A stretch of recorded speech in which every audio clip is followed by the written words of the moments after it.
Hello guys, generally आज का topic है डायरी राइटिंग। ये बहुत ही इजी होता है और ये बोर्ड एग्जामिनेशन में क्लास 10th में 4 मार्क्स में आता है। ये बहुत हार्ड होता ही नहीं है, बहुत इजी होता है। स्टूडेंट्स इसमें बहुत ज़्यादा टेंशन लेते हैं कि सर हमें नहीं आता है। हम जब लिखने जाते हैं तो हमें हमारे दिमाग में कुछ आता ही नहीं है। तो इसका एक सॉल्यूशन है मेरे पास, स्पेशली वीक और एवरेज स्टूडेंट्स के लिए। मैंने जो सेंटेंसेस इसमें यूज़ किए हैं बहुत ही अच्छे हैं। और हाँ, बहुत लोग बोलेंगे कि सर जो आपने सेंटेंसेस यूज़ किए हैं बहुत ही ईजी वे है। देखो, जब आप बोर्ड एग्जामिनेशन में जाओगे, जब आप लिखोगे तो जो चेकर होगा आपको as a class tenth student आपको दिखेगा कि आप इजी वर्ड्स यूज़ कर रहे हो।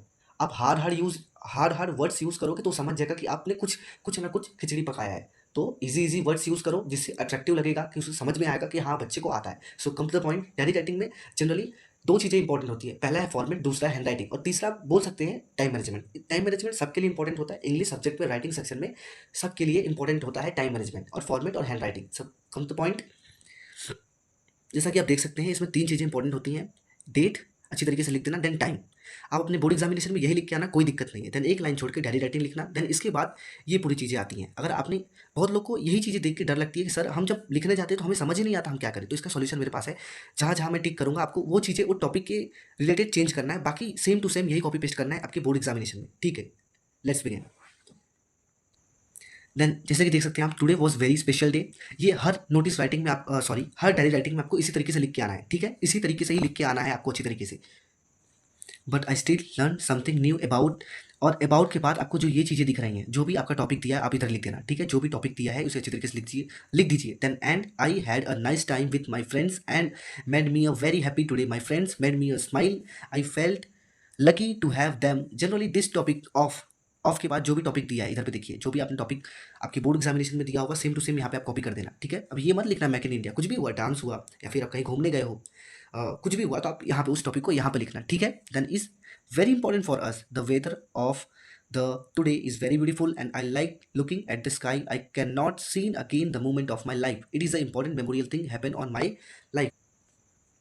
It is an important memorial thing happens on my life. I can't forget this moment and I am going to sleep now and I feel thank you for today. देखिए, मैंने इसमें बहुत ही easy words use किए हैं जो आपको बहुत अच्छे से याद होगा, जिससे आप बोर्ड एग्जामिनेशन में बहुत अच्छे से लिख सकोगे। देखो, मुझे पता है कि आपको लगेगा कि सर ये बच्चों वाले वर्ड्स हैं। देखो, बच्चे वाले वर्ड्स नहीं है। जब आप बोर्ड एग्जामिनेशन में इसे लिखोगे तो जो चेकर होगा देखेगा, उसे लगेगा कि हाँ, बंदे को कुछ आता है, उसे इंग्लिश की नॉलेज है। आप हार्ड यूज़ करोगे, हार्ड वर्ड्स यूज़ करोगे तो समझेगा कि बंदा रट के आया है, उसे लिखना नहीं आता है, उसने रटा है। ठीक है? आशा करता हूँ कि आप यही चीज़ें अच्छी तरीके से पढ़ के जाएँगे और लिखेंगे अपने बोर्ड एग्जामिनेशन में और अपने स्कूल के एग्जामिनेशन में। ठीक है? एंड एक और चीज़ मोस्ट इंपॉर्टेंट होता है, जो बच्चे नहीं करते हैं, जिनकी वजह से उनका मार्क्स कट जाता है। क्या है बताता हूँ आपको।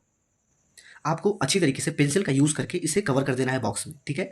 अच्छे से पेंसिल का यूज़ करके बॉक्स में कवर कर देना है। बॉक्स में जब आप कवर करोगे तो आपका प्रेजेंटेशन बहुत अच्छा है। जब आपका प्रेजेंटेशन बहुत अच्छा होगा राइटिंग सेक्शन में, तो जो चेकर होगा आपके फॉर्मेट को खाली देखेगा कि हाँ, बंदे ने। और हाँ, एक और चीज़ याद रखना, कभी भी कुछ गलती हो तो उसे कट मत करना। प्लीज़ उसे कट मत करना। अगर आप कट करोगे तो आपके मार्क्स कट जाएँगे। इसमें आपका प्रेजेंटेशन जो होता है बहुत ही अच्छा होना चाहिए। प्रेजेंटेशन इसी की वजह से अच्छा होगा, अच्छी राइटिंग हो, अच्छे से फॉर्मेट हो, अच्छे से कॉमा लगाओ और अच्छे से पेंसिल का यूज़ करके बॉक्स में कवर करो। और हाँ, बहुत स्टूडेंट्स ने मुझे कंप्लेन किया है कि सर हम कैसे लिखें थोड़ा अट्रैक्टिव लगे। तो मान लीजिए सेक्शन डी का क्वेश्चन है। अगर सेक्शन डी का क्वेश्चन है तो आप पहले इसे सेक्शन डी लिखिए।